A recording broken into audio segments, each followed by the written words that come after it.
Hello friends, నేను శరణ్యాని. ఇవాళ దెయ్యాల మహల్ 8వ భాగం ఆఖరు భాగం చదువుకుందాము. రాసిన వారు మీనా ముక్తేశ్వర్ గారు. తల్లి దీవెనలు అందుకున్న వివేక్ వర్మ తండ్రి దగ్గరకు చేరాలని కోరుకున్నాడు. రత్న కంకణం వెలుగులతో వ్యాసరణ్యంలో లోపలికి ప్రవేశించాడు. మహేంద్ర వర్మ గారు ఆ మహాదేవుని త్రిశక్తి మాతను భక్తితో పూజిస్తూ ఉన్నారు. ఆ రోజు ఎందుకు ఆయన మనసు చాలా ఆనందంగా ఉంది. ఏ స్వార్థం లేని వీరులకు, ఇతరుల కోసమే జీవితాన్ని అంకితం చేసిన వారికి జరగబోయే పరిణామాలు ముందుగానే తెలుస్తాయి. ఆయన మహాదేవుని ముందు, త్రిశక్తి మాత ముందు నమస్కరించుకుంటూ ఉన్నారు. సాధు పొంగోడులా ఆయన రూపం ప్రతి ఒక్కరూ నమస్కరించుకునేలా ఉంది.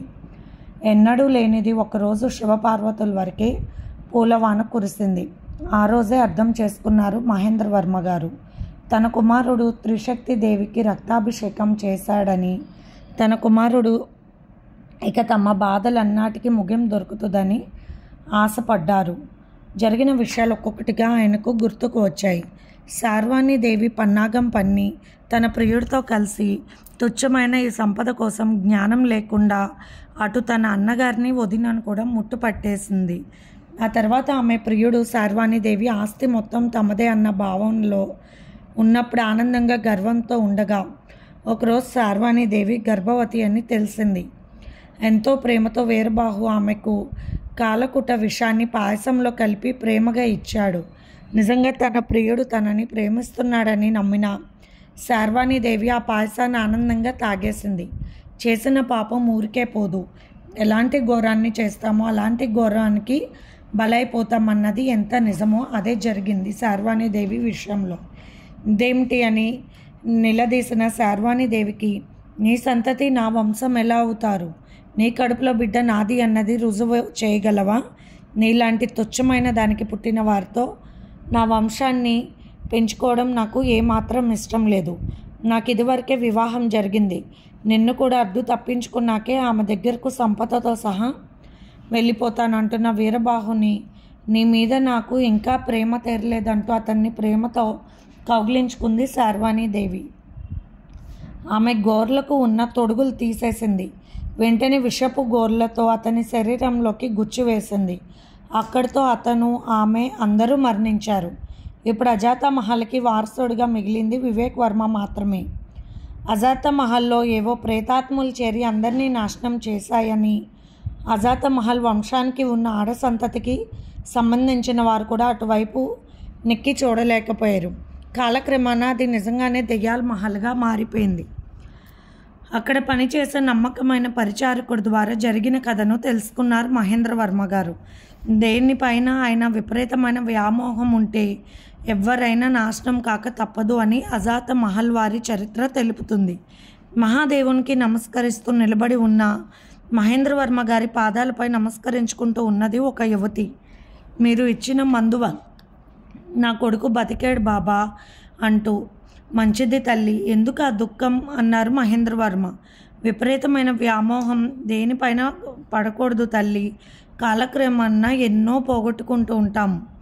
తట్టుకునే శక్తి అలవాటు చేసుకోవాలి. ఆ మహాదేవుని ఆజ్ఞ ప్రకారం అన్నీ జరుగుతూ ఉంటాయి అంటూ ఆమె మనసును కూడా శాంతింపజేసి పంపించారు మహేంద్ర వర్మ గారు.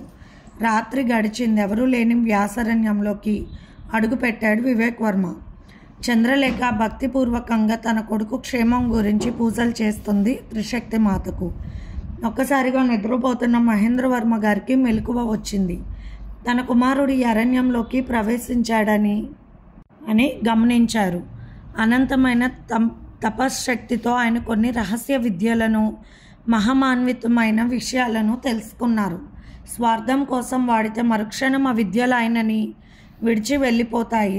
కుమారుడు అడవిలో ప్రవేశించింది మాత్రం దర్పణంలో చూస్తూ ఉన్నారు. ఆ వ్యాసరణ్యానికి కాపలాదారుడు ఏకాకి రాక్షసుడు. ఒంటె కన్ను ఉంటుంది, బలమైన కొర్రలు ఉంటాయి. ఆ రాక్షసుని ముందు ఎవ్వరూ గెలవలేరు. వ్యాసరణ్యంలో గరుడ జాతి ప్రజలు సంవత్సరానికి ఒకసారి ఏకాకి రాక్షసుడికి జంతువులను, మనుషులను ఆహారాన్ని ఇస్తూ ఉంటారు. మనిషి వారికి కనిపించాడు, మాట మాత్రమే వినిపిస్తూ ఉంటుంది. జనమంతా నశించిపోతుంటే ఏకాకి రాక్షసుడిని కోరుకున్నారు వరం వారు. అయితే అర్ధరాత్రి ఏ ప్రాణి బయట తిరిగినా నేను తినేస్తానని చెప్పాడు. అప్పటి నుండి వ్యాసరణ్యంలో అర్ధరాత్రి ఎవరు బయట తిరగరు. ఎప్పుడు వివేక్ వర్మ ఎదురుపడ్డాడా రాక్షసుడికి.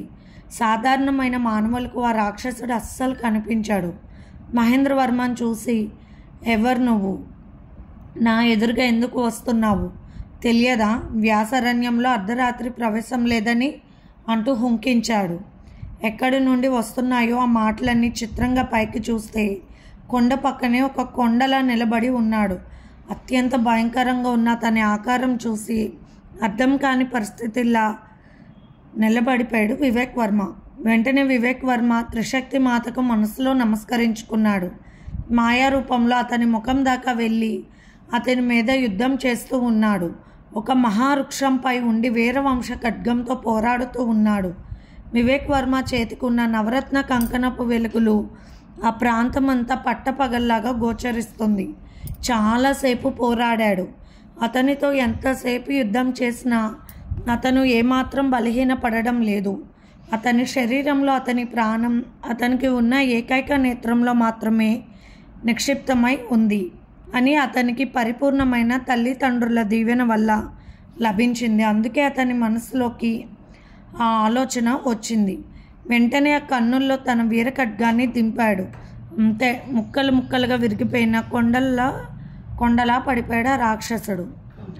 అతని దేహం నుండి ఒక వెలుగులా వచ్చింది. మహావీర, ఒకనాడొకడు గాంధర్వ కన్య ఇచ్చిన శాపం వలన నేను ఇలా మారిపోయాను. నన్ను కానీ నా రూపాన్ని కానీ ఎవ్వరూ చూడలేరు.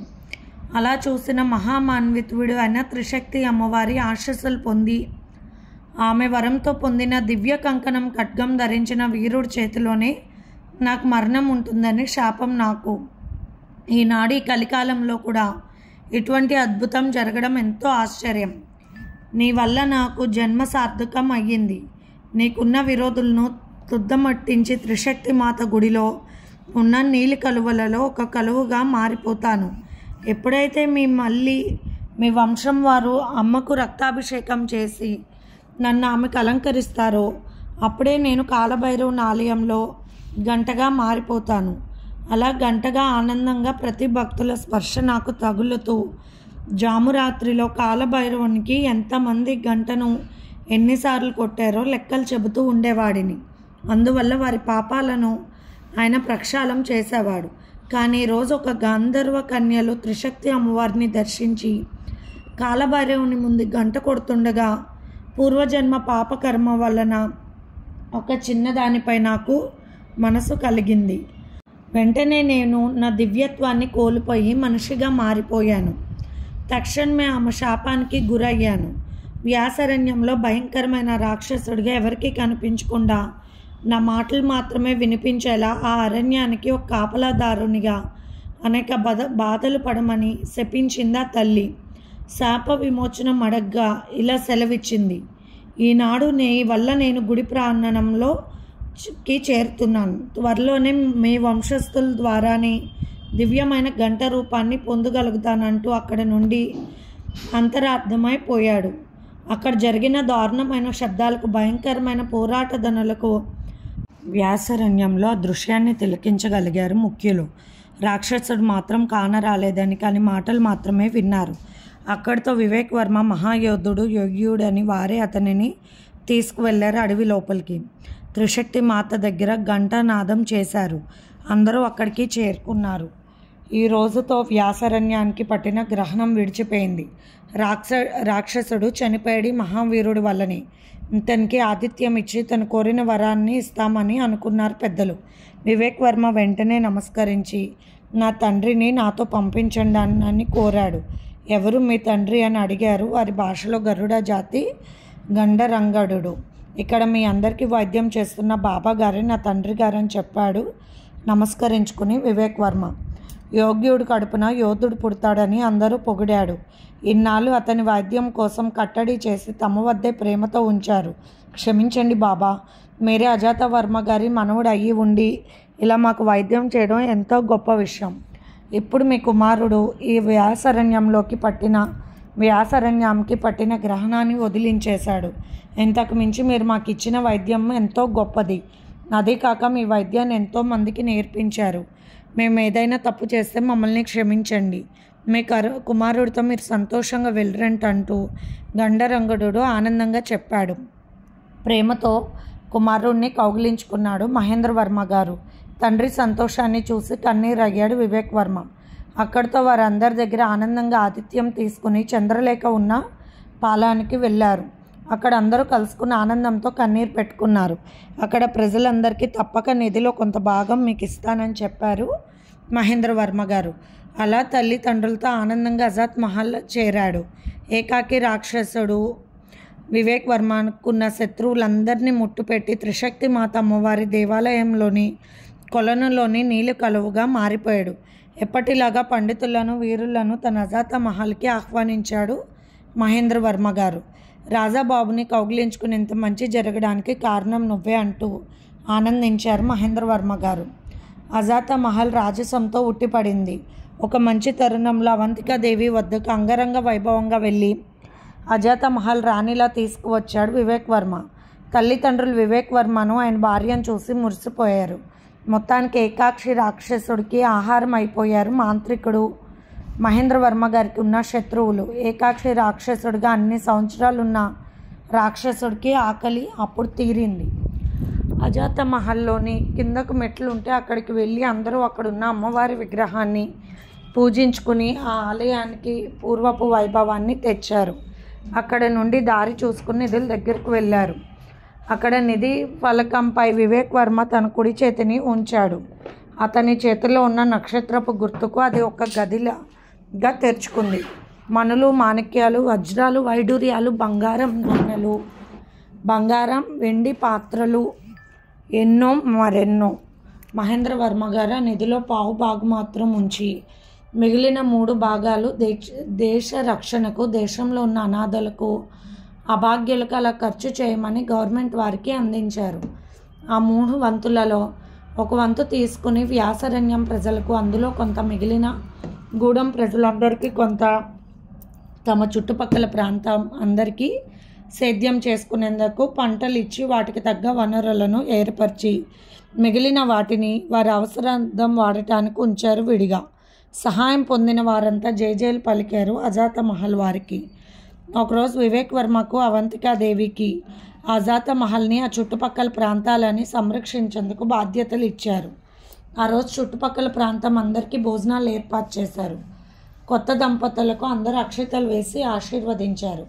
చంద్రలేఖను దగ్గరకు తీసుకుని ఎన్నాళ్ళకు మనకు మంచి రోజులు వచ్చాయంటూ ఆనంద బాష్పాలతో తన మనసులోని ఆనందాన్ని పంచుకున్నారు మహేంద్రవర్మ గారు.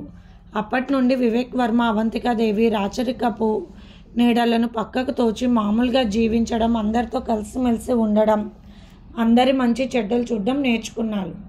దయ్యాల మహల్ మళ్ళీ అజాత మహల్గా వెలికిపోతూ ఉంది. అవంతికాదేవి దర్పంగా విలువైన రత్నాలు పొదిగిన కుర్చీపై అందంగా కూర్చుని ఉంటే ఆ పక్కనే ఎంతో అందంగా నిలబడి ఉన్నారు విలువైన దుస్తుల్లో వివేక్ వర్మ. వారిని ఆ విధంగా ఫోటో తీసి పూర్వీకుల ఫోటో పక్కన ఉంచారు.